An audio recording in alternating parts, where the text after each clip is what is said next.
Habíamos indicado sobre los costos que teníamos dos tipos de costos, unos costos de inversión y unos costos de operación.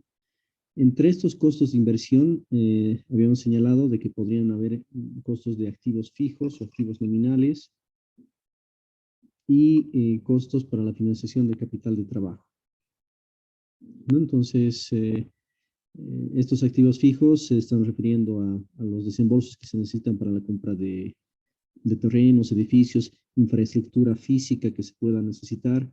Los activos nominales están más asociados a activos no tangibles y finalmente el costo en capital de trabajo para fondos para conseguir activos de corto plazo, ¿no? Para un primer ciclo productivo. Estos son los costos de inversión y yo les había dicho de que tenemos que analizar un poquito cómo va esto de los costos de inversión porque estos costos no son deducibles de impuestos directamente. Tendría que explicarles un poco más sobre los diferentes estados financieros que tiene una empresa, un proyecto. No creo que vamos a alcanzar a hacer ello, pero básicamente señalarles de que son dos grandes estados financieros que manejan las empresas. Uno es el balance general, donde se van anotando cuáles son los activos, los pasivos y el patrimonio que pueda tener una empresa o un proyecto, ¿no? En este caso. Y el otro estado financiero importante es el estado de pérdidas y ganancias.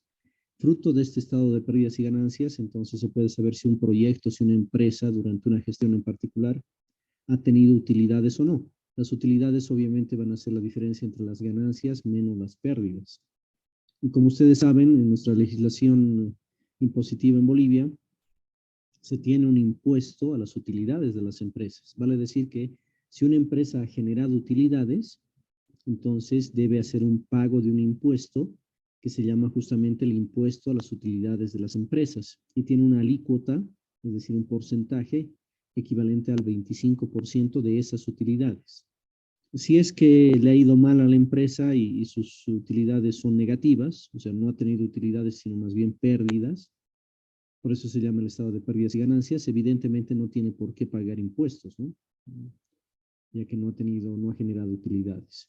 Bien, entonces las cuentas del balance general, que son las cuentas de los activos, estos pasivos, patrimonio, no están asociados al tema impositivo de manera directa, sino más bien, como les digo, el estado de pérdidas y ganancias. Por ejemplo, para hacerlo más fácil, si lo que estamos analizando fuese una empresa de la construcción, entonces esta empresa seguramente al principio los socios van a poner un cierto capital, digamos que se reúnen entre amigos, 5 de ustedes se reúnen para hacer una empresa y cada quien, no sé, pone $20,000, por decir algún monto, para la empresa, ¿no? Entonces ya esos $20,000 por los 5 ya son $100,000 que tiene de entrada la empresa. Está partiendo con $100,000. Y esos $100,000 se van a utilizar muy probablemente para la compra de equipo de construcción, por ejemplo, ¿no? Para compra de equipo de construcción o para poder alquilar las oficinas o finalmente para comprar un terreno y hacer alguna obra física.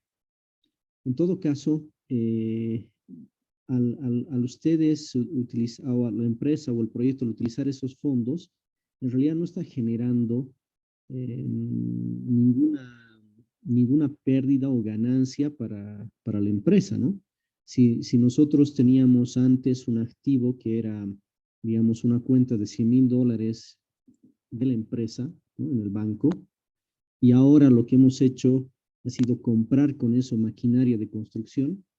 En el fondo, lo único que hemos hecho ha sido cambiar el tipo de activo, ¿no? Antes lo teníamos como un activo líquido, como un activo corriente, que sería el dinero en el banco, y después ya lo tenemos en forma de una maquinaria. Pero ahí no se ha hecho nada más que cambiarle, digamos, de forma a los activos que teníamos antes, al principio, ¿no? Esos $100,000, ahora ya no tenemos $100,000 en el banco, sino de repente solamente tenemos $20,000 en el banco, pero tenemos $80,000 en materiales o en equipos de construcción, ¿de acuerdo? Eso no está generando ninguna ganancia ni ninguna pérdida para la empresa. Por el contrario, ya cuando empieza a funcionar la empresa y empieza a construir, digamos, viviendas y empieza a venderlas, bueno, ahí sí, ya esas se incluirían dentro de este estado de pérdidas y ganancias. Vamos a pensar de que le ha costado construir una vivienda, no sé, $100,000 y lo ha vendido en $150,000, bueno, entonces ya sabemos cuál es la ganancia de la empresa, ¿de acuerdo? Entonces, no sé si se ha entendido el concepto. Las inversiones entonces son parte del balance general y por tanto, de manera directa, no van a modificar las utilidades ni menos los impuestos que se vayan a pagar. No obstante, contablemente hay un procedimiento para que si nosotros, por ejemplo, compramos una maquinaria de construcción hoy y la compramos, hemos dicho, en $80,000, está claro para todos que de aquí a un año ya no van a valer esos $80,000 la maquinaria de construcción que tenemos, ¿no? De aquí a un año, pues esa maquinaria tendrá un menor valor, se habrá depreciado, se habrá depreciado.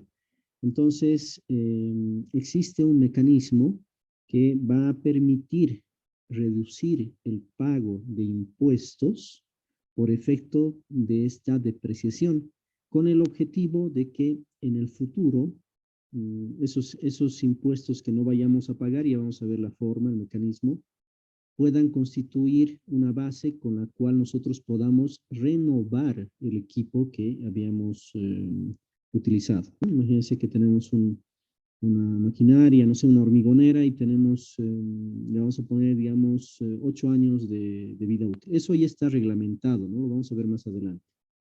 Entonces se supone que cada año ese nuestro equipo se va depreciando, pero como nosotros contablemente por un mecanismo que lo vamos a ver también más adelante, vamos a poder reducir el pago de nuestros impuestos a las utilidades por efecto de esa depreciación. Entonces, al cabo de los 8 años, vamos a tener un fondo necesario, un fondo suficiente como para poder renovar esa nuestra maquinaria, ¿no? Por ejemplo, un hormigonero. Entonces, el tema de la depreciación es un tema importante y va a estar dentro de nuestro flujo de caja, ¿de acuerdo? Va a estar, a pesar de que estrictamente habíamos hablado nosotros que estamos utilizando la contabilidad de caja, ¿no? O sea, es decir, una contabilidad en la cual solamente se registran los movimientos de dinero realmente efectuados. Pero, como les digo, es, ese, esa depreciación, esa depreciación es lo que nos va a permitir, esa depreciación es lo que nos va a permitir eh, contar con ese dinero al cabo del tiempo de vida útil de nuestra maquinaria para poder renovar. ¿Ya? Vamos a ir viendo poco a poco cómo se utiliza estos mecanismos. En principio vamos a aprender a depreciar. Vamos a aprender a depreciar y luego vamos a ver cómo utilizamos eso ya dentro de una estructura, que es la estructura del flujo de caja, que esa la vamos a ver posteriormente.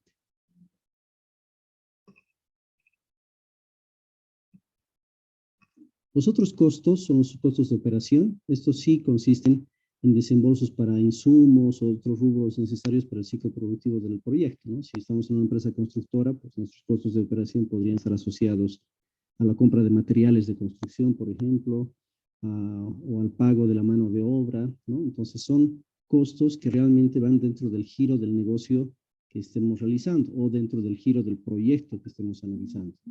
Es por ello de que estos costos sí que van a ir de manera directa dentro de la información. Un segundito, por favor.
Bien. Perdón, entonces les decía que estos costos de operación sí se van a registrar, entonces, porque va a estar parte de nuestra contabilidad de caja, ¿no? Son gastos que se los va a hacer realmente efectivamente y se los registra en el momento que se hagan efectivos, ¿no? Esa era la contabilidad de caja que habíamos comentado. Valores de salvamento. El valor de salvamento se va a asociar con los activos adquiridos por el proyecto. ¿Qué significa esto? De que si nosotros compramos alguna maquinaria, algún equipo, por ejemplo, de construcción, después de un cierto tiempo, que sería la vida útil del equipo, no es que este equipamiento va a perder total y absolutamente su valor, ¿no?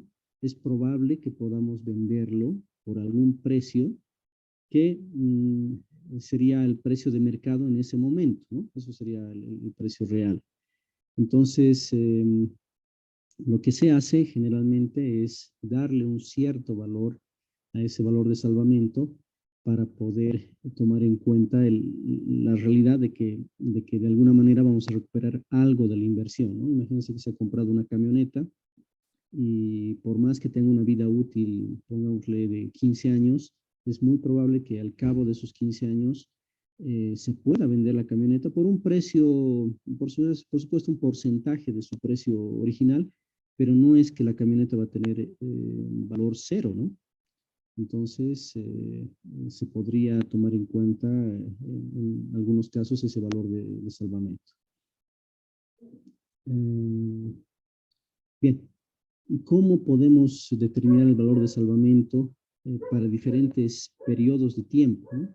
Imagínense que compramos una maquinaria y yo quisiera saber cuál es su valor de salvamento para el próximo año, de aquí a 2 años, de aquí a 3 años, ¿no? Para saber cómo va reduciendo su valor. Bueno, entonces tendríamos 2 procedimientos. Uno, utilizar una metodología que se llama el valor en libros de los activos y otro que se llama el valor comercial de los activos, ¿no? El valor en libros de los activos es un valor que es contable y está en función de ciertas reglas contables que las vamos a comentar más adelante para poder hacer la depreciación de los equipos. Mientras que el valor comercial es justamente sería el valor real, ¿no es cierto? El valor en el cual efectivamente se puede vender un equipo, una maquinaria en un momento dado, al precio de mercado, ¿no? Ese precio de mercado, como ustedes saben, ya por los fundamentos que hemos avanzado de la teoría económica, ese precio de mercado es fluctuante en función de las fuerzas de la oferta y la demanda, ¿no? Los precios pueden variar en el tiempo, ¿no? Solamente imagínense hoy en día, por ejemplo, cómo están variando los precios del maíz, ¿no? Por dar un ejemplo. Es totalmente coyuntural esta guerra entre Rusia y Ucrania, pero eso ha modificado los precios, y no solamente los precios del maíz, también los precios de las materias primas, ¿no? El gas nuestro, por ejemplo, también las materias primas en general han aumentado de precio, ¿no? Ahora estamos vendiendo gas a la Argentina a un precio más alto de lo que estábamos vendiendo antes de la guerra, por ejemplo, ¿no? Entonces, esos son precios de mercado, pero para un proyecto, ustedes ya saben que cuando hacemos un proyecto estamos intentando ver lo que va a suceder en el futuro, ¿no? Sería muy complicado poder saber cuál va a ser el precio de mercado, el precio real con el cual vamos a poder vender un equipamiento, digamos, de aquí a 10 años. Entonces, este valor en libros sí nos va a permitir hacer una estimación mediante un procedimiento que vamos a ver que es muy simple, ¿no? Es muy simple, pero obviamente tenemos que ser conscientes de que ese valor contable no necesariamente equivale al verdadero valor de un bien, ¿no? Siendo muy rigurosos, pues no sería recomendado, dice, para registrar los valores de salvamento, pero en la práctica normalmente no vamos a tener otra forma más efectiva que esa, ¿no? El valor comercial de los activos, en cambio, es el valor comercial a precios de mercado en el momento en el cual vayamos a vender esos activos. Y la verdad es de que solamente vamos a saber ese precio cuando realmente vendamos el activo, ¿no? En ese momento. Antes de ello, pues sería hacer una suposición muy grande, ¿no? Pero de todas maneras es importante que sepamos que existe también esa forma. Dado que el valor comercial, es decir, el valor real de un activo no necesariamente coincide con su valor en libros, entonces esa diferencia puede tener implicaciones en cuanto al pago de impuestos, dependiendo de la legislación tributaria, ¿no? ¿Qué quiere decir esto? Imagínense que nosotros contablemente, utilizando este método del valor en libros, pensamos que de aquí a 4 años, pongamos, a 4 años, una camioneta que tenemos para el proyecto o para la empresa, de acuerdo a nuestras estimaciones de la depreciación, va a valer, pongámosle, $8,000 de aquí a 4 años. Bueno, si pasados los 4 años realmente vendemos esa camioneta y ahora la vendemos exactamente en los $8,000, que sería un caso excepcional, ¿no? Estaríamos diciendo que el valor en libros es igual al valor comercial. Bueno, en ese caso, el Servicio de Impuestos Nacionales no nos va a cobrar ningún impuesto por esa venta, ¿no? Porque le estamos vendiendo en un valor que decía nuestro valor en libros. Sin embargo, imagínense de que se ha logrado vender la camioneta en un precio mayor al de libros. En lugar de venderlo a 8,000, lo hemos vendido a 10,000. Bueno, entonces ahí sí el Servicio de Impuestos podría solicitar un pago de impuestos por el excedente, es decir, por la diferencia entre 10,000 y $8,000. 10,000 menos 8,000, $2,000. Por $2,000 sí que podría solicitarse un pago impositivo. Por el contrario, si finalmente resulta que la camioneta la vendemos en $6,000, cuando pensábamos que la podíamos vender en 8,000, entonces esa diferencia ya no solamente que no pagamos un impuesto, sino que esa diferencia se puede considerar deducible para el pago de otros impuestos, ¿no? O sea, se puede decir, bueno, en realidad se ha perdido en la transacción, y esa diferencia se la puede constituir como deducible para otros pagos de otros impuestos del mismo proyecto, de la misma empresa. ¿Bien? Ok. Entonces, empecemos a analizar un poco este tema de la depreciación. Desde el punto de vista contable, la depreciación es un mecanismo, dice, útil para distribuir el costo de un activo a lo largo de toda su vida útil. Ya tenemos, creo que todos, una idea por lo menos inicial de qué es la depreciación, ¿no? Estamos pensando de que los equipos, la maquinaria, durante el tiempo van a sufrir una cierta reducción de su valor. Y eso lo vamos a trabajar mediante la depreciación. No obstante, también hemos dicho en su momento al inicio de la clase que como la compra de estos activos se constituye en una inversión, realmente desde el punto de vista impositivo, no estamos teniendo un ingreso o una pérdida, ¿no? Simplemente ha cambiado de forma nuestro activo. Antes teníamos una cierta cantidad de dinero en el banco para la empresa o para el proyecto, y cuando hemos comprado un activo, una maquinaria, bueno, parte de ese dinero se ha transformado se ha materializado, digamos, en una herramienta, en un equipamiento, en una maquinaria, ¿de acuerdo? No obstante, aún así, hay un procedimiento para que podamos obtener ciertos recursos para poder renovar ese mismo equipamiento en el tiempo. Y ese procedimiento está ligado a este tema de la depreciación, ¿ya? Bueno. Los impuestos que vamos a nosotros analizar en los proyectos que veamos. Hoy no creo que vayamos a ver la estructura de un flujo de caja para un proyecto, pero ya les adelanto que uno de los elementos va a ser el impuesto sobre la renta, ¿no? Y de acuerdo a nuestra legislación, ese impuesto de utilidades a las empresas tiene una alícuota del 25% sobre las utilidades y se paga de forma anual, ¿no? Recientemente las empresas han estado pagando este impuesto anual. La mayor parte de las empresas que cierran su gestión en el mes de diciembre, ¿no? Porque hay algunas otras empresas de ciertas áreas, como de áreas de la agropecuaria o área de la minería, que tienen otro cierre de gestión. Pero la gran mayoría de las empresas, por ejemplo, las empresas de construcción o de consultorías, cierran gestión en diciembre y tienen como 4 meses para poder elaborar sus estados financieros y posteriormente hacer el pago de los impuestos. Este año, por alguna razón que no la conozco bien, pues se ha dado una ampliación para el pago de este impuesto a las utilidades de las empresas, que normalmente se lo pagaba hasta el día 30 de abril de cada año. Pero este año ha habido una cierta flexibilidad hasta el mes de mayo, ¿de acuerdo? Pero lo primero que tenemos que hacer para saber si pagamos o no pagamos este impuesto es calcular las utilidades de la empresa, ¿no?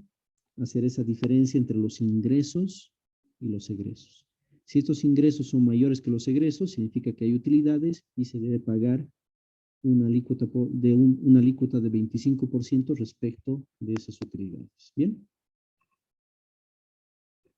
Bueno, ¿cómo calculamos los impuestos? Ahí tenemos una ecuación muy sencilla donde IM es el monto de impuestos directos, T es la tasa del impuesto sobre la renta. En nuestro país es una alícuota del 25%, Y son los ingresos gravables, C son los costos de operación deducibles, ¿no? Es decir, si por ejemplo estamos dentro del rubro de la construcción, los ingresos van a ser los ingresos que tengamos por la venta de una edificación, pero nuestros egresos van a ser todo aquello que se ha gastado para poder realizar esa edificación, ¿no? Se ha gastado en mano de obra, se ha gastado materiales de construcción, se ha gastado, no sé, pues en personal administrativo, etcétera. Entonces, todo eso van a ser costos de operación que van a ser deducibles. Pero a eso, fíjense que a eso todavía le podemos restar para fines impositivos la depreciación, ¿no? Yo les había dicho de que la depreciación, en realidad en la depreciación nadie está erogando o ganando un cierto dinero. No hay un movimiento físico del dinero, ¿no? O sea, no es una contabilidad de caja, pero es un procedimiento contable que nos permite reducir el pago de impuestos. ¿Con qué objetivo? Con el objetivo de que esa reducción que tengamos justamente por haber utilizado la depreciación nos permita en el futuro poder hacer una renovación de la maquinaria o del equipamiento que que hayamos depreciado, ¿no? Ese es el objetivo que tiene. Entonces, por ello es importante eh, poder calcular esta depreciación. Ya vamos a ver más adelante cuando veamos la estructura del flujo de caja, que si bien restamos la depreciación para el cálculo impositivo, tal como lo estamos viendo en esta diapositiva, posteriormente dentro de la misma estructura del flujo de caja vamos a sumar esa depreciación. Entonces al final es como si no hubiera pasado nada. En realidad sí que ha pasado. En realidad sí ha pasado porque, ¿qué se llama? Esta depreciación nos está permitiendo pagar menos impuestos, ¿no? O sea, va a tener un cierto efecto, pero contablemente, ya vamos a ver en la estructura del flujo de caja que vamos a restar la depreciación y luego la vamos a sumar. ¿Bien?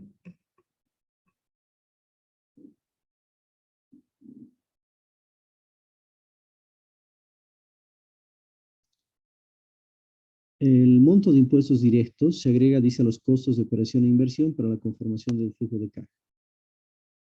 La depreciación, sin embargo, no se registra como un costo para fines de la evaluación, ¿no? Es lo que les he dicho, ¿no? O sea, se va a restar en una primera instancia y luego se lo va a sumar, con lo cual su efecto, en teoría, no, o sea, en teoría no habría tenido ningún efecto. Sí ha tenido un efecto porque vamos a pagar menos impuestos, ¿no? Pero se va a restar y se va a sumar dentro de la estructura del flujo de caja. En resumen, dice, se podría plantear que la depreciación tiene un papel fundamental en la evaluación financiera, aunque no representa un costo. Ahora, algunos aspectos que es importante tomar en cuenta para poder realizar de forma adecuada una depreciación. Dice, el valor a ser depreciado es igual a un determinado porcentaje del costo histórico de comprar el activo y ponerlo en las condiciones de trabajar en el proyecto. Dicho porcentaje se estipula en el régimen fiscal. Bueno, ¿cómo vamos a depreciar los equipos? Eh, incluso podemos depreciar infraestructuras físicas. Hasta podríamos pensar en depreciar el terreno, por ejemplo, ¿no? Ya vamos a ver de que existe una legislación dentro de nuestro país que nos da las pautas para poder saber cómo vamos a depreciar. ¿Será que un vehículo lo vamos a depreciar en un mismo tiempo que una computadora? ¿Se depreciará lo mismo una computadora que un vehículo o que una maquinaria? Bueno, ahí ya hay ciertos criterios que nos entrega la legislación tributaria en este caso, que nos permite definir cómo vamos a hacer la depreciación, ¿no? Ya simplemente por criterio común, por sentido común más bien, podríamos pensar de que aquellos elementos, equipamientos que tienen mucha carga tecnológica, seguramente se van a depreciar más rápidamente que otros elementos que no la tengan, ¿no? Concretamente, si estamos pensando en una computadora, pues creo que coincidirán conmigo de que el uso que podemos dar a la computadora, una computadora nueva, digamos que compramos hoy, ya no va a ser el mismo de aquí a, por ejemplo, 5 años, ¿no? Porque en 5 años es muy probable de que todos los programas que se vayan a utilizar requieran de mayores prestaciones de nuestro equipo de computación, con lo cual ya el equipo de computación se habría depreciado de manera bastante rápida. Sin embargo, si pensamos en una camioneta, si bien de aquí a 5 años van a haber otras versiones de camionetas más modernas, quién sabe que utilicen una menor cantidad de combustible, que sean más eficientes. La verdad es de que esa camioneta de aquí a 5 años, una camioneta que la compremos hoy, de aquí a 5 años, vamos a seguir utilizándola. O sea que su periodo de depreciación seguramente va a ser un poco más largo que el de una computadora, ¿no? Eso por una parte. Después nos hablan de métodos de depreciación. No hay un solo método de depreciación. Nosotros vamos a ver dos métodos eh, y que nos van a dar resultados diferentes, ¿no? Ya vamos a ver de qué forma podemos utilizar uno o el otro. Y finalmente, un elemento que ya lo hemos dicho varias veces, que es que la depreciación no es relevante para la construcción del flujo de caja, justamente porque vamos a restar la depreciación, pero luego la vamos a sumar en su mismo valor. Solamente que esa suma que le vamos a hacer va a ser después del cálculo impositivo. O sea, para eso sí nos va a servir la depreciación, para poder reducir ese impuesto a las utilidades. Bueno, aquí está el tema ese de la legislación laboral que les decía. Aquí tenemos, de acuerdo al Decreto Supremo 24051, las depreciaciones del activo fijo se computarán sobre el costo depreciable, donde, de acuerdo al artículo 21 de este Decreto Supremo, se establece que las depreciaciones se calcularon sobre el costo de adquisición o producción de los bienes, el que incluiría los gastos incurridos por motivo de la compra, transporte, introducción al país, etcétera, todos los accesorios que tenga, ¿no? En nuestro caso, si vamos a comprar pues una camioneta de una casa importadora, pues ese monto que nos está cobrando la casa importadora ya incluye todos estos gastos de transporte, de introducción al país, de instalación, montaje u otros, ¿no? Que puedan tener. Esta es entonces la tabla que nos va a permitir poder hacer el cálculo de las depreciaciones, ¿no? Entonces, a ver, vamos viendo algunos elementos, ¿no? Es una tabla muy general, eh, pero que nos va a ser de utilidad para poder tener una idea de cómo vamos a hacer la depreciación. Por ejemplo, estamos hablando de las computadoras, ¿no? Hace un momento. Entonces, a ver, vamos a ver cómo veamos, maquinaria, equipos. Aquí está, equipos de computación, ¿no?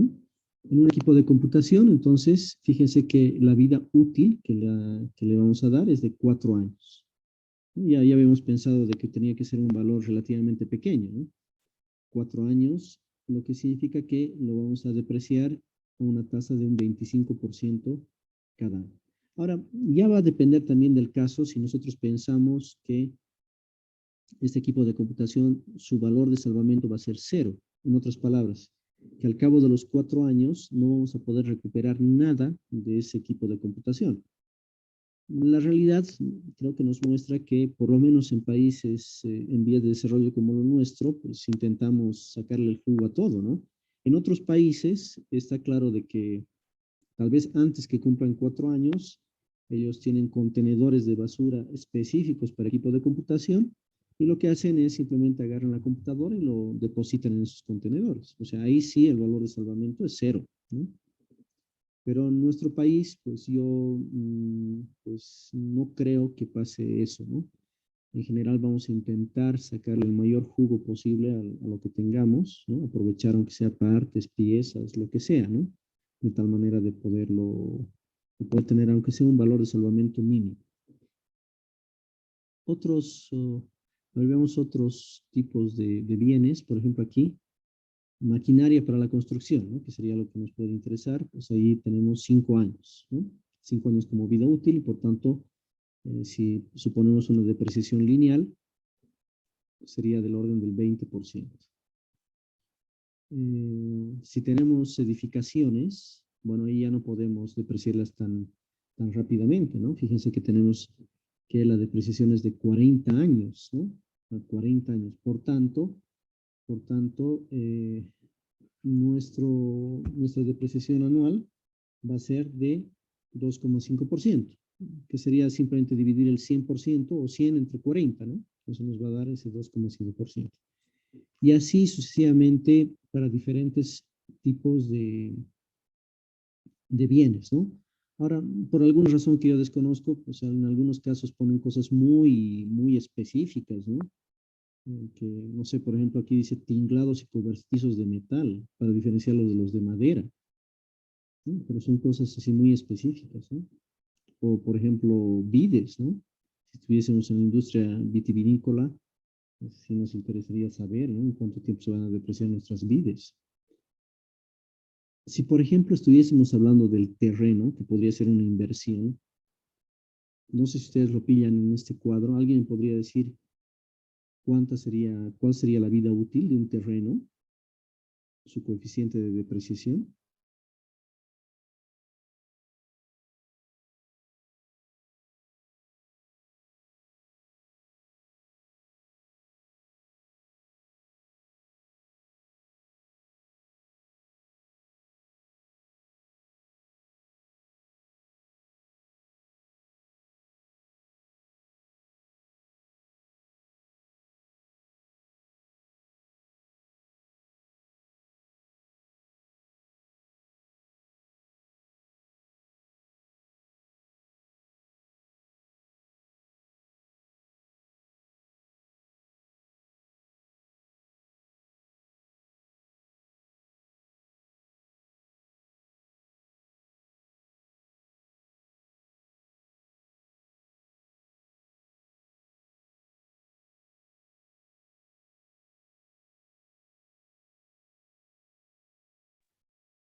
¿Alguien lo puede ubicar? Creo que no, ¿no? O sea, si ustedes se fijan, no hay un bien que diga terrenos.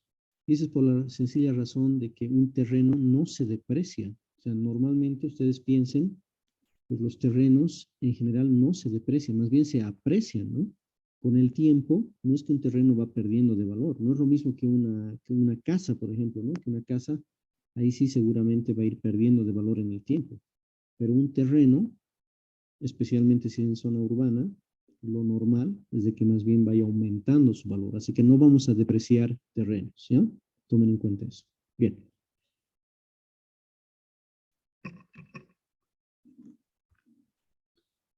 La depreciación se debe determinar sistemáticamente, ¿no? A través de métodos. Nosotros vamos a ver dos métodos para hacer la depreciación de los bienes.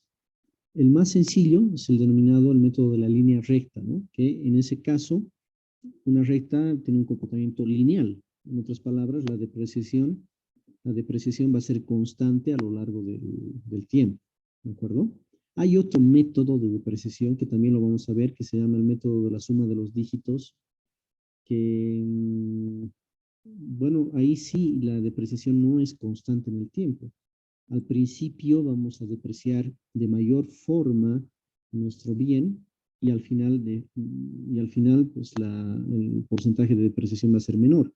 Esto podría servirnos a nosotros como empresarios o como proyectistas, porque fíjense, si depreciamos más al principio, eso significa que al principio vamos a poder utilizarlo para poder pagar menos impuestos, ¿no? Menos de ese impuesto a las utilidades de las empresas.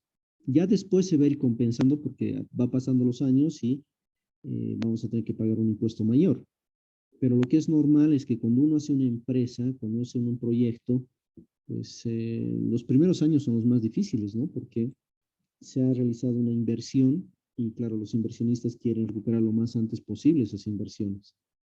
Entonces sería interesante poder utilizar este método de la suma de los dígitos para poder pagar menos impuestos al principio, ¿no? Que es cuando un negocio, una empresa, pues hasta que se consolide dentro del mercado, pues probablemente no tenga los suficientes ingresos, ¿no?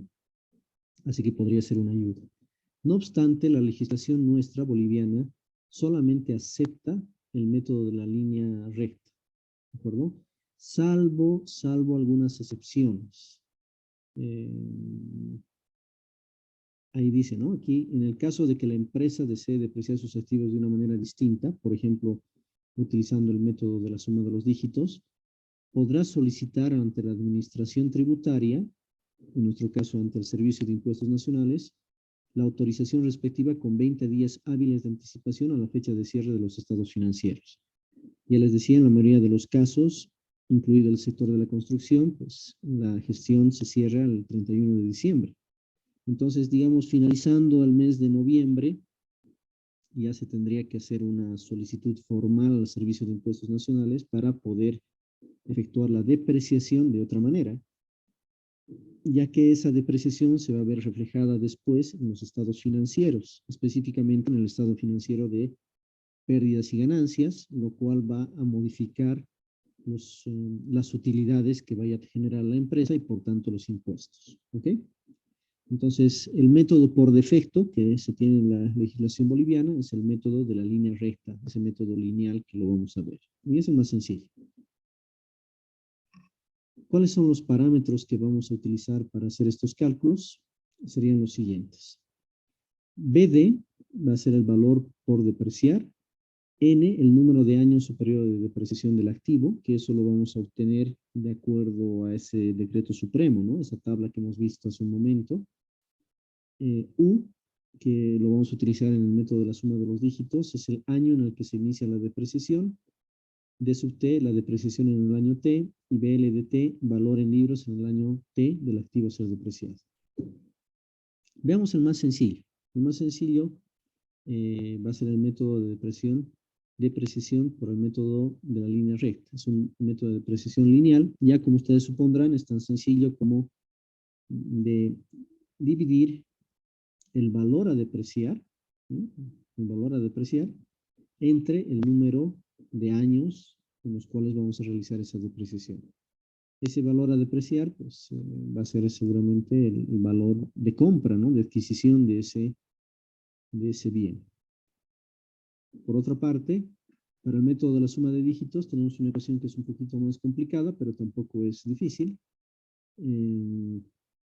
En este caso, como yo les decía, al principio se va a depreciar más y luego la depreciación va a ser cada vez menor. Entonces solamente tenemos que aplicar esa ecuación en la cual, fíjense que esta variable U, habíamos dicho que es el año de la primera depreciación, ¿no? U, año en el que se inicia la depreciación. O sea, típicamente va a ser el año 1, ¿no? Y T va a ser el año en el cual estemos analizando la depreciación, ¿no? Si estamos en no sé, en un equipo de construcción, que creo que eran 5 años, ¿no? El tiempo de depreciación. Pues, ¿no? Si estamos haciendo el análisis para el año 3, entonces U va a ser igual a 1, porque es el primer año que vamos a pensar que vamos a depreciar desde el primer año, pero T va a ser igual a 3, porque estamos analizando la depreciación para el año tercero. Y con esto vamos a encontrar un factor de depreciación. Esto nos va a dar, toda esta parte de la ecuación nos va a dar un factor de depreciación, que por supuesto va a ser inferior a la unidad, ¿no? Como les decía, al principio vamos a depreciar más. Digamos, al principio vamos a depreciar el primer año un 30%, el segundo año un 25%, el tercero un 20% y así sucesivamente hasta llegar al último año. La sumatoria de todos esos factores de depreciación evidentemente tiene que ser igual a 1, ¿no? Y a eso, ese factor de depreciación lo vamos a multiplicar por el valor a depreciar. Ese valor a depreciar, ya les decía, puede ser el costo total del bien, si estamos suponiendo de que su valor de salvamento va a ser igual a 0, o ese valor a depreciar podría ser la diferencia entre el costo de adquisición menos el valor de salvamento. ¿Sí? Lo vamos a ver con un ejemplo para que esto quede claro.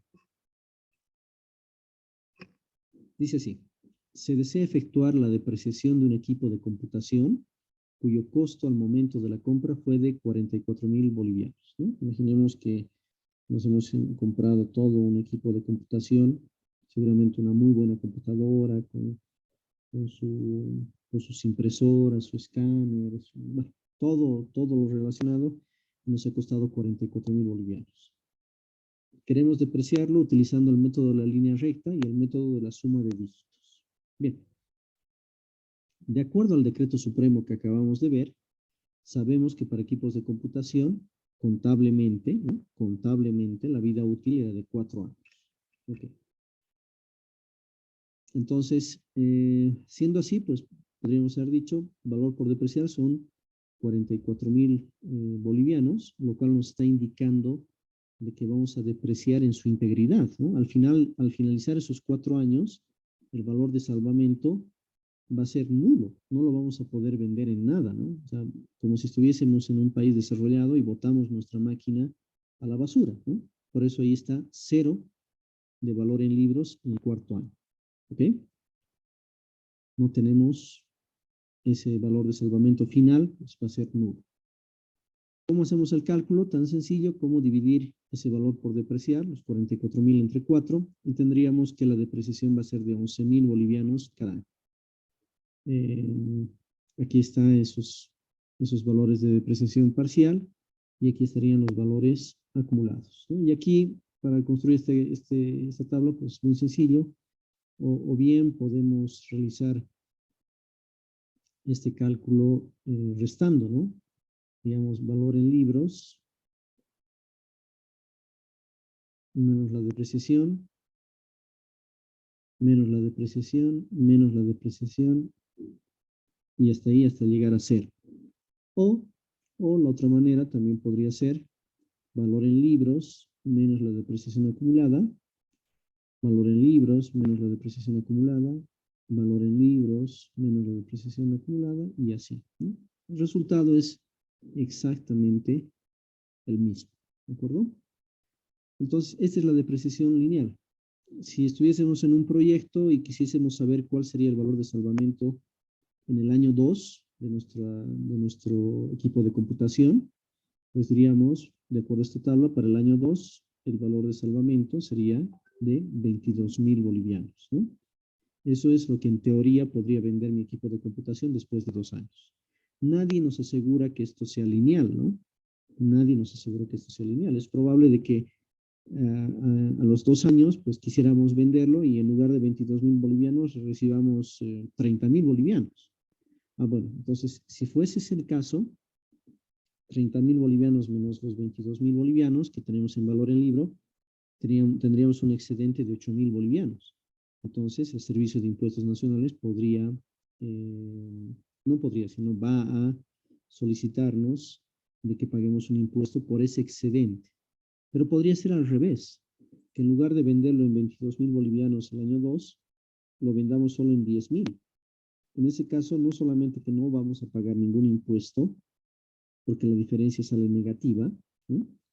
10.000 menos los 22.000 nos sale negativo 12.000, sino que además vamos a poder tener, fruto de esa transacción, vamos a poder tener un deducible, ¿no? O sea, ¿qué significa eso? Que vamos a poder pagar impuestos con esa cantidad, otros impuestos que se tienen que pagar con ese monto, ¿de acuerdo? En el caso en el cual, en el caso hipotético, y casi sería una casualidad de que el valor en libros coincida con el valor comercial, bueno, en ese caso, pues ahí está tas con tas, ¿no? Ni el servicio de impuestos cobra ningún impuesto, ni nosotros tenemos un deducible frente a otros impuestos, ¿ok? Bien, este sería el método de la línea recta. Veamos este mismo ejercicio, pero utilizando el método de la suma de dígitos. Entonces, nuevamente, nuestro valor por depreciar es 44.000. Lo vamos a hacer en 4 años. El primer año de depreciación va a ser el año 1, ¿no? Que eso sería el usual. Entonces, si nosotros utilizamos esa fórmula, digamos, para el año 1, utilizamos esta fórmula. Entonces, ustedes pueden hacerlo en su calculadora también. 2 por n va a valer 4, menos t, pensemos que estamos analizando para el primer año de la depreciación, más u, que es el primer año de la depreciación también, 1, eso dividido entre n, que son 4 por 4 más 1, eso me da 0.5. Bien, entonces, en el, bueno, a ver, no sé si he hecho algo mal. Debería salir 0.4, pero vamos a ver si hemos aplicado bien la fórmula.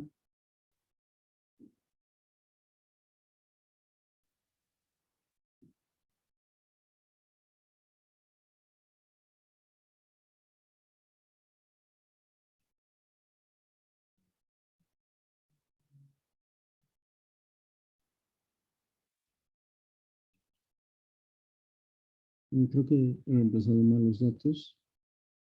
No sé cuánto les sale a ustedes, compañeros.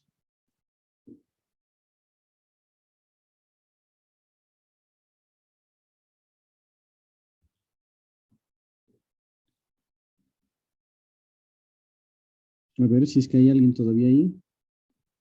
0,4, hija, está bien. 0.4. Ya, ok. Entonces, tendríamos esta depreciación, este factor de 0.4. Si volvemos a hacer esa misma fórmula, pero ya le cambiamos t, ya no le ponemos 1, sino le ponemos 2, vamos a obtener 0.3, luego 0.2, luego 0.1. Entonces, se fijan que ese factor de depreciación al principio es mayor y con el paso del tiempo se va reduciendo.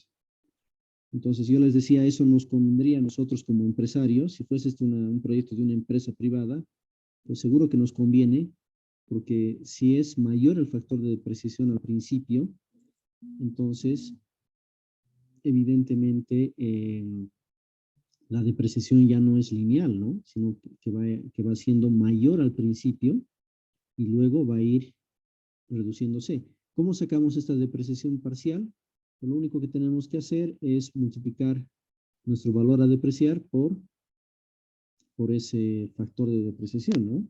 44.000 por 0.40 son estos 17.600, ¿no? Lo mismo que para el último año sería 44.000 por 0.10, van a ser los 4.400, ¿no?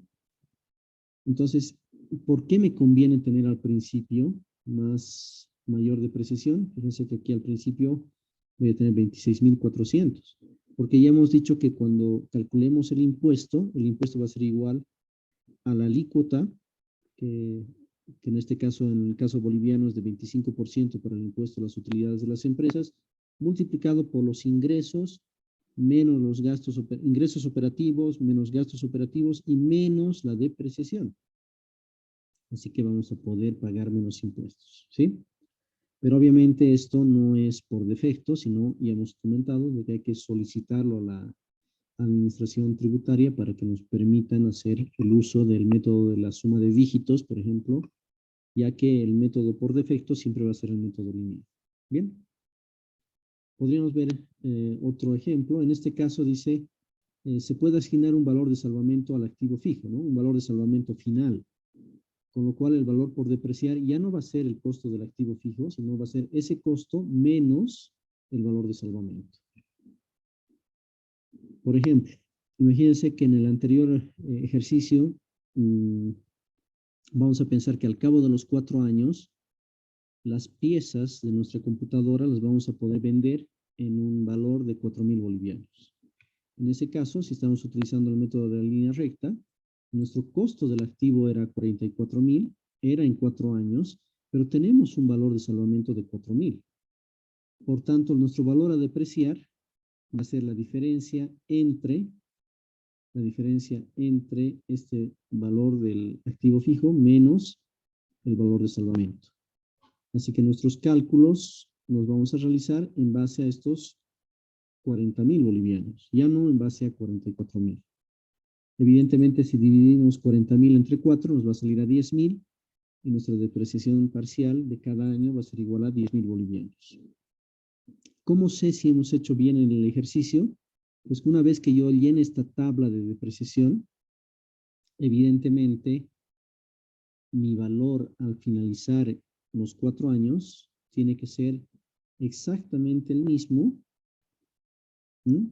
Exactamente el mismo que el valor de salvamento. ¿Sí? Entonces, de esa manera, pues, podemos comprobar, ¿no? Pero bueno, este es un ejercicio muy sencillo también, ¿no? No amerita muchos cálculos. Pero, evidentemente, tendrían que darnos el valor de salvamento igual a ese valor en libros para el último año. ¿Ok? Bueno, esto si lo hacemos según el método de la línea recta. Si utilizamos el método de la suma de dígitos, pues es lo mismo. Nuestro valor por depreciar ya no va a ser 44.000, va a ser 40.000. ¿De acuerdo? Va a ser 40.000. Vamos a tener un valor U, que seguramente el primer año a depreciar, nuestro U va a ser igual a 1. Y nuestro valor de T va a ser en función del año que estemos analizando. ¿Qué fórmula tenemos que utilizar? Pues la fórmula esta de la suma de dígitos, que sería esta de acá, ¿no? Que ya la habíamos visto hace un momento. Si ustedes reemplazan los datos en esta fórmula, entonces van a sacar ese factor de depreciación que tendría que multiplicarse por el valor a depreciar, ¿no? Fíjense que en este caso, pues nuestro factor de depreciación va reduciéndose, porque que era lo esperado, ¿no? Porque estamos utilizando el método de la suma de dígitos. Empezamos con un 0.40 en el primer año y finalizamos con 0.10. Evidentemente la suma de los factores de depreciación tiene que dar igual a la unidad, ¿no? 0.4 más 0.3 más 0.2 más 0.1 nos va a dar igual a 1. Y la otra cosa que también tenemos que verificar, al igual que en el caso anterior, es de que nuestro valor en libros del último año sea exactamente igual al valor de salvamento. Con eso, pues, ya tendríamos bien ejecutada nuestra tabla de depreciación.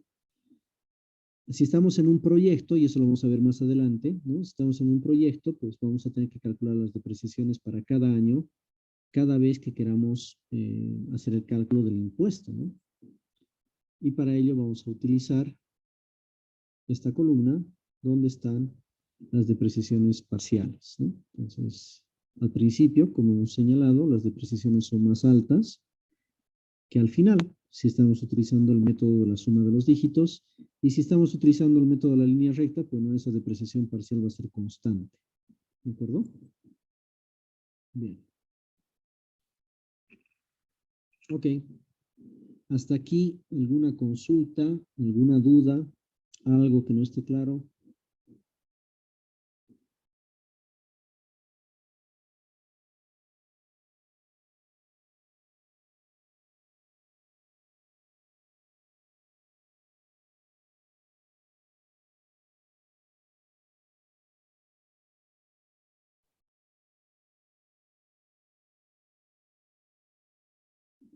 Bien. Entonces, ahora sí, vamos a empezar. Tenemos media hora. Afortunadamente hemos podido avanzar rápido. Tenemos media hora para que yo les presente cuál es la estructura del flujo de caja. No vamos a alcanzar a hacer ningún ejercicio. Eso lo vamos a hacer la siguiente clase. Y con eso estaríamos cerrando el material necesario para nuestro examen del examen final, ¿no? Ya para el segundo parcial, para el examen de segundo turno, que ojalá nadie de ustedes tenga que darlo, vamos a avanzar, que sería mm, el cálculo de los indicadores para la evaluación, ¿no? Vuelvo a repetirles algo que les he dicho al principio de la materia. La materia se llama formulación y evaluación de proyectos. Hasta el momento seguimos formulando el proyecto, formulación o elaboración también. Seguimos elaborando el proyecto porque no hemos terminado todavía nuestro estudio financiero. Todo lo que estamos avanzando ahora es parte del estudio financiero. Una vez que tengamos construido el flujo de caja, ahí va a finalizar la etapa de la formulación del proyecto, o la parte de la elaboración del proyecto. Pero ya vamos a ver de que la evaluación del proyecto va a ser muy sencilla, la vamos a hacer en una clase. Vamos a obtener los indicadores para la evaluación, siempre y cuando tengamos ya nuestro flujo de caja, ¿no? Lo importante es tener el flujo de caja construido. Esa es la parte central de una elaboración de un proyecto. Bien, entonces vamos a hacer una introducción sobre lo que es una estructura de flujo de caja. Dice, los costos e ingresos del proyecto definidos según los criterios que acaban de presentarse y asignados además al periodo de tiempo en el que se desembolsa o en el tiempo en el que se reciben, conforman lo que se llama el flujo de caja del proyecto. O sea que nuestro flujo de caja del proyecto no es otra cosa que poder colocar en valor y en el tiempo que correspondan todos los ingresos y todos los egresos que tenga nuestro proyecto. Como estamos utilizando esa contabilidad de caja que se refiere al momento en el cual se ha hecho el desembolso o se ha hecho el ingreso de un cierto dinero. Diferente a la otra contabilidad que se utiliza normalmente digamos, en la aplicación de la contabilidad normal de cualquier empresa para obtener sus estados financieros, pues se utiliza una contabilidad de causación, ¿no? Que hemos dicho que sería el momento que se causa el efecto. Si, por ejemplo, nosotros, qué sé yo, vamos a comprar material de construcción, pero ese material de construcción lo vamos a comprar a crédito, ¿no? Porque ya somos, o sea, somos clientes de la empresa que distribuye los materiales de construcción. Bueno, lo que nosotros dentro de la contabilidad de causación, lo que hemos generado al momento de adquirir esos materiales de construcción, se ha generado el hecho y lo tenemos como si fuese un pasivo. Un pasivo es una obligación de la empresa contra terceros. O sea, tenemos esa obligación y así lo vamos a reportar en nuestra contabilidad, en esa fecha. Sin embargo, en una contabilidad de caja como la que estamos viendo, por más de que nos hayan entregado el material de construcción hoy, si lo vamos a pagar de aquí a 2 meses, bueno, lo vamos a contabilizar de aquí a 2 meses, porque es contabilidad de caja. Lo mismo para los ingresos, ¿no? Puede ser de que, no sé, vendamos, no sé si a una empresa, digamos, la empresa de azúcar. Bueno, ha vendido tantos quintales de azúcar a un cierto cliente, pero todavía no le ha cobrado el total, le ha cobrado una parte tal vez. Bueno, esa parte sí se la va a contabilizar dentro de la contabilidad de caja, pero dentro de la contabilidad de causación se la va a contabilizar el total, por más de que no haya pagado completo, ¿no? En ese caso ya no tendremos un pasivo, sino más bien tendremos un activo, ¿no? Un activo que se llama una cuenta denominada cuentas por cobrar.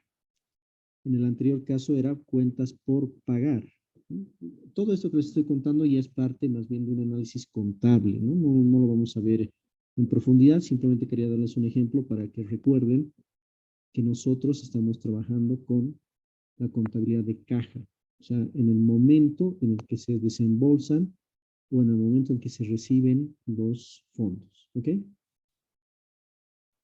Bien, hay diferentes tipos de estructuras que se han ido recomendando para la elaboración de un proyecto. Una de ellas, según Karen Mocate, es colocar las cuentas del estado de pérdidas y ganancias, es decir, las que se ven afectadas por impuestos en la parte superior del flujo. Cuando hablamos del flujo, estamos hablando del flujo de caja, ¿no? Luego, colocar las sumas o restas de los flujos que no corresponden a flujos de dinero en efectivo y finalmente colocar las cuentas del balance general. El estado de pérdidas y ganancias, también conocido como estado de resultados, o estado de ingresos y gastos, o estado de rendimiento, es un informe financiero que muestra la rentabilidad de la empresa durante un periodo determinado, ¿no? A partir de este estado de pérdidas y ganancias es de que se sabe si una empresa está teniendo utilidades o más bien está teniendo pérdidas, ¿no? Y el balance general más bien es un resumen de todo lo que tiene la empresa, de lo que le debe, de lo que debe la empresa y de lo que le deben a la empresa, ¿no? Todo lo que tiene la empresa se estaría asociando a las cuentas de patrimonio. Todo lo que debe la empresa serían las cuentas de pasivos, ¿no? Por ejemplo, esas cuentas por cobrar. Todo lo que le deben a la empresa serían cuentas de activos, por ejemplo, cuentas, mm, unas serán cuentas por cobrar, perdón, las primeras serán cuentas por pagar, lo que debe la empresa, y lo que le deben serán cuentas por cobrar, ¿no? A una fecha determinada. Bien, viendo esto esquemáticamente, lo que propone Karen Mokata sería lo siguiente, ¿no? Tenemos ingresos gravables, ¿no? Estos ingresos gravables son los que están dentro del giro del negocio, del proyecto o de la empresa que estamos analizando. Si estamos en una empresa de construcción, pues aquí pondremos ingresos, por ejemplo, las ventas de las edificaciones que hemos realizado. Si lo que tenemos es una empresa que da, no sé, pensemos en un instituto, ¿no? El Instituto de Ensayo o el Instituto de Sanitaria, por ejemplo, ¿no? De nuestra carrera. Tiene ingresos, ¿no? Cualquiera de los institutos tiene ingresos, algunos más u otros menos.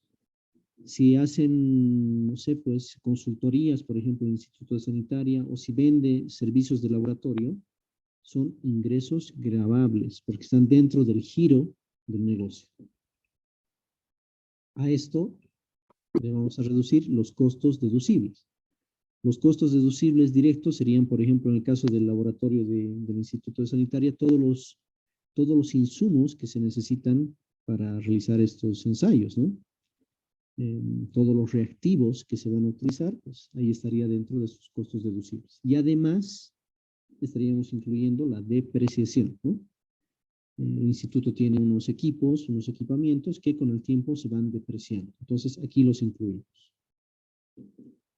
Hacemos esa diferencia y vamos a obtener el ingreso neto gravable. Ingreso neto gravable. Ahora sí, una vez que tengamos el ingreso neto gravable, vamos a pagar nuestros impuestos, ¿no? Siempre y cuando esto sea positivo, ¿no? Si hemos tenido ganancias, utilidades, entonces pagamos impuestos. De acuerdo a la alícuota que tenga cada país, en nuestro caso 25%. ¿Pero 25% de qué? De ese ingreso neto gravable. Restamos otros costos que no sean deducibles. Sumamos ingresos y valores de salvamento no gravables, ¿no? Aquí podría ir la misma depreciación, podría ir el valor de salvamento que hemos supuesto para nuestro equipamiento. Ah, no, perdón, aquí recién sumamos la depreciación, restamos los costos de inversión, ¿no? Esos costos de inversión que habíamos dicho al principio de que no iban a estar dentro de nuestra estructura, ¿no? Original para poder como gastos deducibles. O sea, los gastos de inversión, los costos de inversión no los vamos a deducir, no los podemos poner como costos deducibles, ¿no? Que estaban ahí arriba. Porque ya hemos dicho de que estos costos de inversión simplemente es como cambiar de forma a los activos que teníamos. Si antes teníamos dinero en la caja corriente, en la cuenta corriente de la empresa, bueno, hemos retirado ese dinero y lo hemos transformado en un equipo de laboratorio, por ejemplo. Entonces, por eso no es un costo deducible. ¿Ya? Bien, esa es y hacemos toda esta sumatoria algebraica y vamos a obtener lo que sería el flujo de caja neto para ese periodo de tiempo que estamos considerando. Esto que estamos hablando lo tendríamos que hacer para cada periodo que estemos considerando. Si, por ejemplo, el proyecto, vamos a pensar que dura 15 años, Bueno, cada uno de los años va a tener que tener su flujo de caja para cada año, ¿no? Y al final vamos a obtener ese flujo de caja neto. Bien.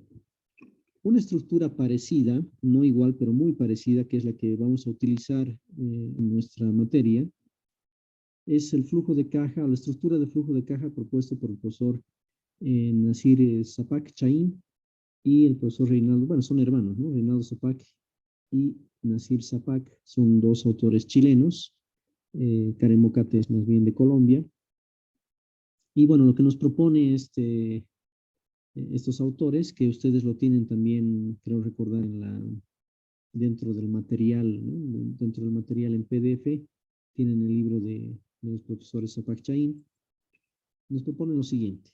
Dice que es muy similar al caso de Karen Mocata, ¿no? Muy similar, fíjense.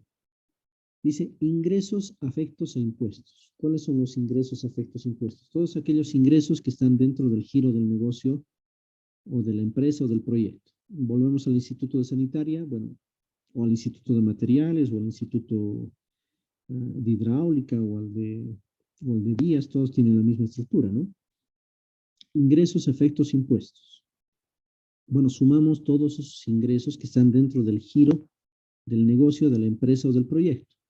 Si fuese el Instituto de Ensayo de Materiales, pues estaríamos hablando de los ingresos, por ejemplo, por prestación de servicios que se han hecho. Ustedes saben que el Instituto de Ensayo de Materiales creo que es uno de los institutos que genera mayores ingresos, no solo, no en nuestra facultad, sino a nivel de toda la universidad, ¿no? En sus diferentes áreas, ¿no? Sus diferentes áreas, su área de materiales, área de hormigones, área de química, área de asfaltos, área de suelos y geotecnia, ¿no? Área de estructuras. Bueno, en sus diferentes áreas, pues es el instituto, es uno de los institutos que genera mayores ingresos a nivel de toda la universidad. Bueno, esos ingresos, afectos e impuestos serían los ingresos relacionados con, por ejemplo, el pago por servicios de laboratorio, ¿no? Se ha hecho, no sé, 50 roturas de cilindros de hormigón, bueno, eso ha tenido un costo, esos son ingresos a efectos impuestos. Por eso se da una factura, ¿no? Cada uno de los institutos de nuestra universidad, pues emite una factura. Restamos los egresos a efectos impuestos.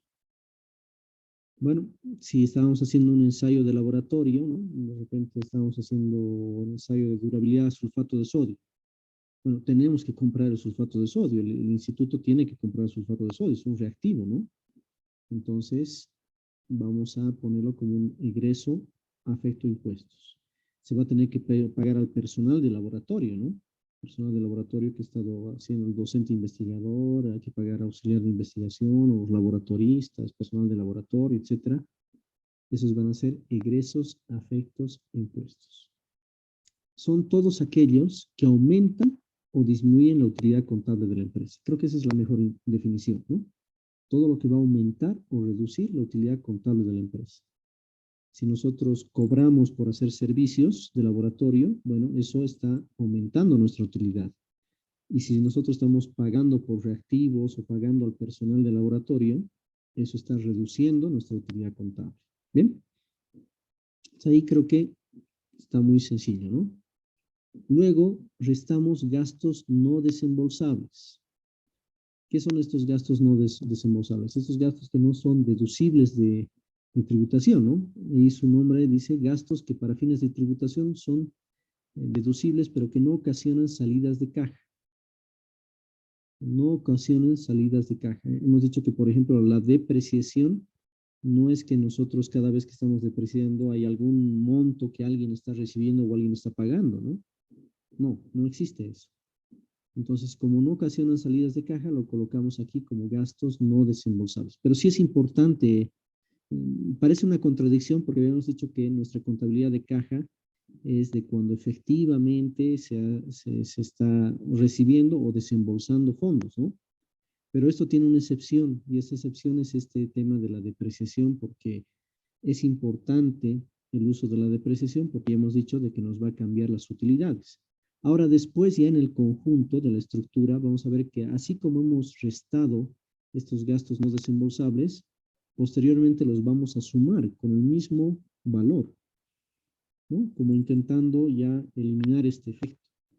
Pero la verdad es de que sí nos va a ser de una cierta utilidad porque con esto vamos a poder calcular la utilidad antes del impuesto, los ingresos, afectos impuestos, menos los egresos y menos los gastos no desembolsables, típicamente la depreciación. Y con eso vamos a tener la utilidad antes del impuesto. Una vez teniendo la utilidad, pues ya podemos calcular cuánto va a ser el valor del impuesto. En nuestro país hemos indicado de que la alícuota que vamos a manejar es del 25% para el impuesto a las utilidades de las empresas, y con esto tendríamos la utilidad después de impuestos. Utilidad después de impuestos. Ahora sí vamos a hacer nuestros ajustes. Como antes habíamos restado los gastos no desembolsables, pues ahora los sumamos. Vamos a sumar los gastos no desembolsables, por eso dice ajustes, ¿no? Y se suman para solo incluir su efecto tributario. O sea, al final de cuentas, es como que le hemos quitado la depreciación y luego le hemos sumado la misma depreciación. En nuestra estructura de flujo de caja, en teoría no estaría afectando en nada, excepto en el caso de la utilidad, ¿no? Que es necesaria para calcular los impuestos. Por eso dice solamente incluir su efecto tributario. Luego restamos egresos no afectos a impuestos, que básicamente están referidas a las inversiones, ¿no? Hemos dicho que las inversiones pues realmente no nos van a servir para poder, no son deducibles de impuesto, ¿no? Porque como que estamos cambiando solamente la forma de nuestro activo, hemos pasado de, por ejemplo, de dinero contante y sonante a tener maquinaria, solamente hemos cambiado de forma nuestro activo. Antes teníamos un activo corriente y ahora tenemos un activo fijo. Entonces, en ese caso, no tienen nada que ver con la parte impositiva. Por eso está dentro de la estructura de nuestro flujo de caja, está posterior al cálculo del impuesto, ¿no? No está afectando para nada los impuestos. Otro elemento que tal vez es importante decirlo para que ustedes se acuerden sobre esto de egresos no afectos impuestos es de que en estos casos no aumentamos ni disminuimos la riqueza contable de la empresa. Si antes teníamos $100,000 en la caja, en la cuenta corriente de la empresa, y ahora tenemos solamente $20,000 en la cuenta corriente, pero tenemos $80,000 en equipamiento, en teoría la empresa ni ha perdido ni ha ganado, ¿no? No hemos cambiado la riqueza de la empresa o del proyecto, simplemente está en otra forma nada más. Generalmente dice es un cambio de activos o un aumento simultáneo de un activo con un pasivo.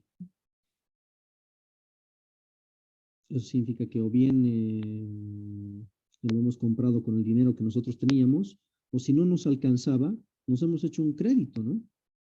Y al hacernos un crédito hemos generado un pasivo para la empresa o para el proyecto. Y con eso lo hemos comprado. Pero realmente no somos ni más ricos ni más pobres de lo que éramos antes de comprar la maquinaria. ¿Ya? Entonces aquí vendrían las inversiones. Luego habría que sumar beneficios no afectos a impuestos. Típicamente estos beneficios no afectos a impuestos serían, por ejemplo, el valor de desecho del proyecto, ¿no? Si tenemos un valor de salvamento, hemos dicho que creo que el nombre no es tan apropiado eso de valor de desecho, ¿no? Claro, el valor de desecho es porque nos estamos deshaciendo las cosas, ¿no? Estábamos con una computadora, han pasado 4 años, nos vamos a deshacer de la computadora. Sí, pero si lo vemos por el lado positivo, en lugar de hablar de valor de desecho, podríamos hablar de valor de salvamento. Eso va a ser un ingreso para nuestro proyecto o para nuestra empresa, porque al vender ese activo que ya terminó su vida útil, vamos a generar un ingreso que va a ser un porcentaje del costo original, ¿no? Entonces ahí va beneficios no afectos a impuestos. Hacemos una sumatoria algebraica nuevamente y lo que vamos a obtener es el flujo de caja. Esta va a ser la estructura que vamos a manejar en la materia. el día del examen final, no necesito que ustedes aprendan de memoria esto, ¿no? Como son exámenes presenciales, pues en el examen yo les voy a poner esta estructura, ¿no? Van a tener esta estructura. Así que lo único que tienen que hacer es asignando de manera correcta cada uno de los valores, pero no necesitan aprenderse de memoria la estructura de flujo de caja. Bien, entonces esto vamos a hacer tantas veces como sea necesario. Es decir, si nosotros vamos a tener un proyecto y lo vamos a evaluar, digamos, en 10 años, bueno, para esos 10 años tendremos que construir nuestro propio flujo de caja. O sea, al final ya van a ver que esto se lo traduce en una forma matricial. Ustedes van a tener una tabla, incluso hasta les voy a permitir de que para el día del examen ustedes ya lleven para el día del examen una tabla en blanco, ¿no? Donde ustedes solamente tengan que llenar los datos y efectuar el cálculo del flujo de caja. Okay. Bien, tenemos unos minutitos, no sé si es que hay alguna consulta, duda hasta acá.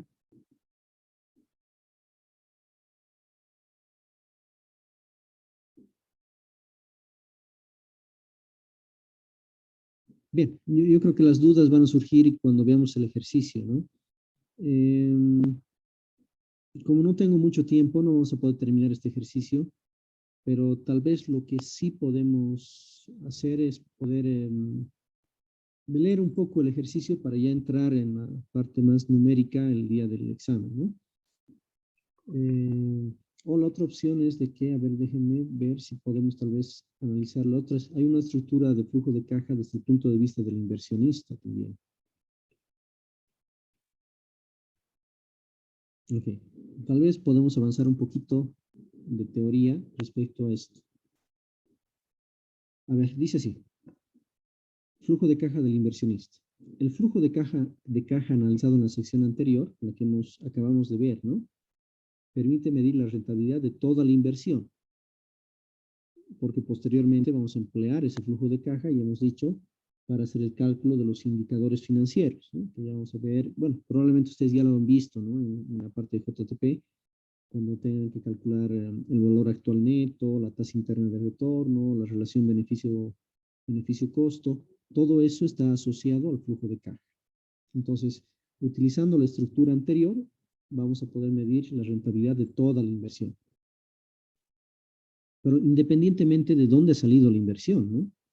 Independientemente de si para comprar, no sé, si para poder hacer la adquisición de las inversiones, pues han sido socios, ¿no? 3 socios que han invertido, o de repente o de repente ha invertido una parte de los socios y otra parte nos hemos prestado del banco, ¿no? Independientemente de dónde venían los fondos, o si es un proyecto público, es una inversión del gobierno, de repente no sé, pues una parte del Tesoro General de la Nación y otra parte con créditos con la CAF o con el BID, ¿no? Que esa es la manera usual en proyectos grandes, ¿no? Estamos hablando de carreteras, de presas. Bueno, independientemente de dónde vienen los recursos, en el anterior flujo de caja lo que estamos viendo es la rentabilidad de toda la inversión. Si se quisiera medir la rentabilidad de los recursos propios, deberá agregarse el efecto de financiamiento para incorporar el impacto del apalancamiento de la deuda.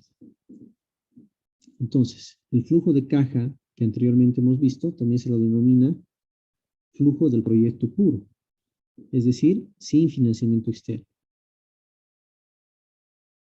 De esta manera vamos a poder analizar si el proyecto tiene la capacidad para generar ingresos netos, sin entrar en la preocupación respecto de las fuentes de su financiamiento. ¿Okay? Ahora, el flujo de proyecto financiado, dice, se diferencia en la medida en que se consideran las fuentes de financiamiento del proyecto.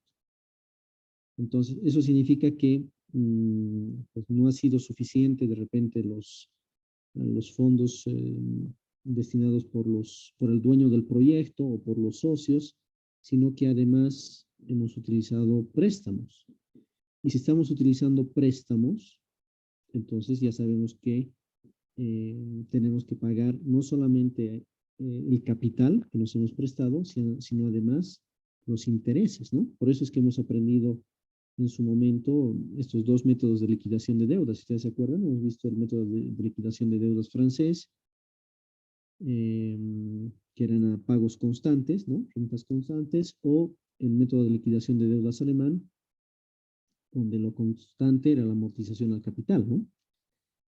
Pero en cualquiera de los dos casos siempre va a haber un pago al capital y otro pago por intereses. ¿Ok? Entonces, ahora sí vamos a poder aplicar esa parte que hemos avanzado, porque ahora sí nos va a interesar en esta nueva estructura de flujo de caja, que tengamos en cuenta también el préstamo que nos hemos realizado y las amortizaciones que se vayan haciendo a lo largo del tiempo. Bien. En ese caso, la estructura del flujo de caja pues va a ser similar a la anterior, ¿no? Lo voy a ver muy rapidito ahora, solamente que fíjense que ahí tenemos ingresos, efectos, impuestos, egresos, efectos, impuestos, y aquí antes de calcular la utilidad, vamos a calcular los intereses del préstamo, porque esos intereses realmente van a afectar a la riqueza de la empresa o del proyecto, ¿no? Esos intereses que vamos a pagar nosotros, pues, afectan a la riqueza del proyecto o de la empresa. Entonces, una vez que calculamos eso, le restamos ahora sí los gastos no desembolsables, que hemos dicho que básicamente sería la depreciación, y ahora sí podemos calcular la utilidad antes del impuesto, ¿no? Entonces, la diferencia básicamente en este caso sería que estamos tomando en cuenta los intereses del préstamo, estamos restando esos intereses,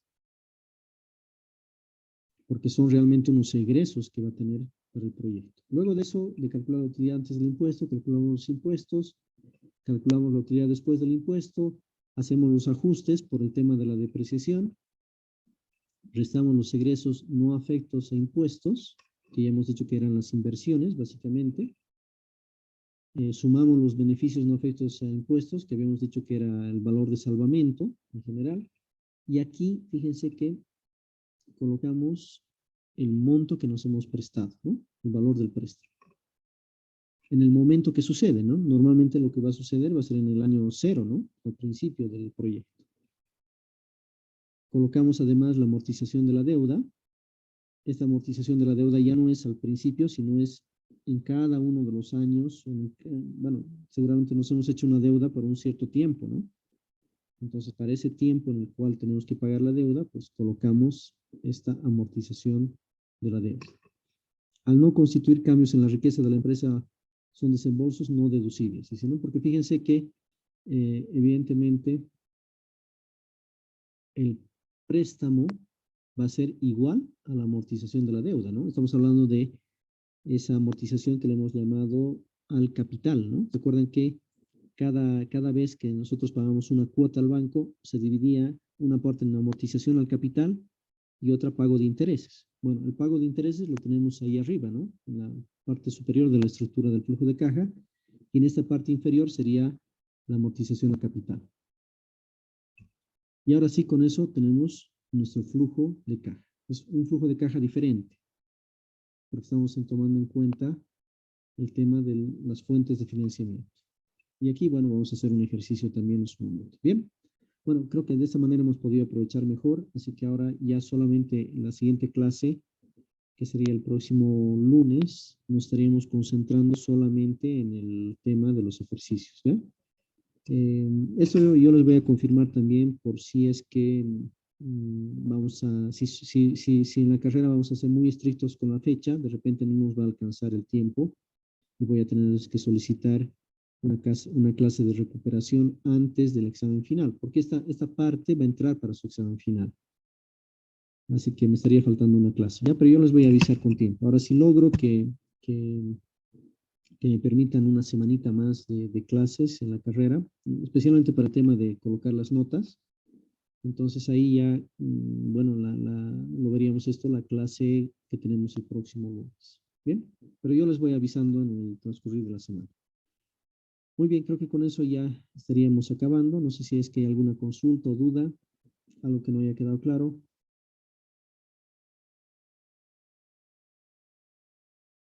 Voy a parar la